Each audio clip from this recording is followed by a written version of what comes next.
8 lakh tax filers को FBR ने notice जारी कर दिया।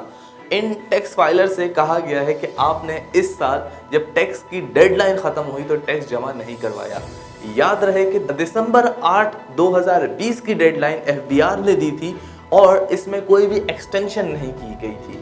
पिछले सालों की तरह हर साल एक्सटेंशन की उम्मीद की गई थी और एक्सटेंशन की उम्मीद थी कि एक्सटेंशन मिल जाएगी, यानी डेट आगे बढ़ जाएगी। लेकिन इस साल एफबीआर ने एक नया रूल निकाला और डेट को एक्सटेंड नहीं किया, जिसकी वजह से तकरीबन 1.8 मिलियन यानी तकरीबन 18 लाख अफराद ने सिर्फ टैक्स जमा करवाया है, जबकि इसके बरक्स पिछले साल 19 लाख के करीब अफराद ने इसी तारीख तक टैक्स जमा करवाया था। एफबीआर ने जो नोटिस जारी किया है वो इलेक्ट्रॉनिक सिस्टम के जरिए जारी किया है। उन तमाम अफराद को इलेक्ट्रॉनिक सिस्टम अपने सॉफ्टवेयर के जरिए ही नोटिस जारी किया है, किसी को भी मैनुअली नोटिस जारी नहीं किया गया है। एफबीआर याद रहे कि 2018 में सबसे ज़्यादा टैक्स कलेक्शन कर चुका है और इसने डेट के अंदर भी काफ़ी एक्सटेंशन की गई थी और 9 अगस्त से 30 सितंबर तक की एक्सटेंशन थी। अगर इसी साल की बात की जाए तो फरवरी 2020 तक जब एफबीआर ने डेट एक्सटेंड की हुई थी, उस वक़्त तक तकरीबन 29 लाख अफराद ने टैक्स जमा करवाया था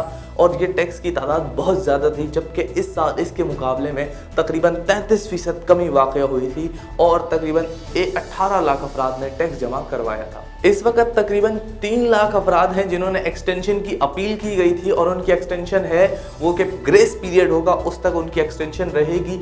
जबकि बहुत से लोगों का ये भी ख्याल है कि अगर एफबीआर 1 माह की या 15 दिन की एक्सटेंशन कर देता तो उसके बाद टैक्स के ये जो नंबर थे ये बढ़ सकते थे।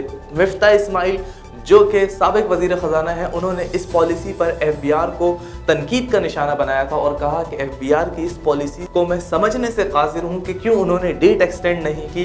जब एक प्रैक्टिस है जो कि बहुत सालों से की जा रही है, आप उसको अचानक से ख़त्म करेंगे तो टैक्स के अंदर बहुत बड़ा मसला क्रिएट होगा। याद रहे कि पाकिस्तान को इस साल तकरीबन 5000 अरब रुपए का टैक्स जमा करना है। इसी तरह से एफबीआर ने जो नोटिस जारी किए हैं उन पर तकरीबन 40,000 रुपए की पेनल्टी लग सकती है उस शख्स को जिसने टैक्स फाइल नहीं किया है डेट के ख़त्म होने के बाद या फिर एक्सटेंशन के लिए भी अपील नहीं की है।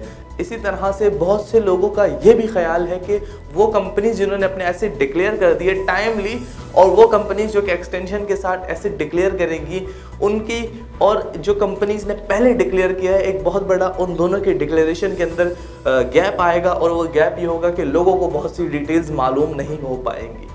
इस हवाले से एफबीआर पर इस साल बड़ी तनकीद की गई है कि उन्होंने अपनी डेट को एक्सटेंड नहीं किया, लेकिन इस पे एफबीआर का यही ओपिनियन है कि इनफ इज़ इनफ।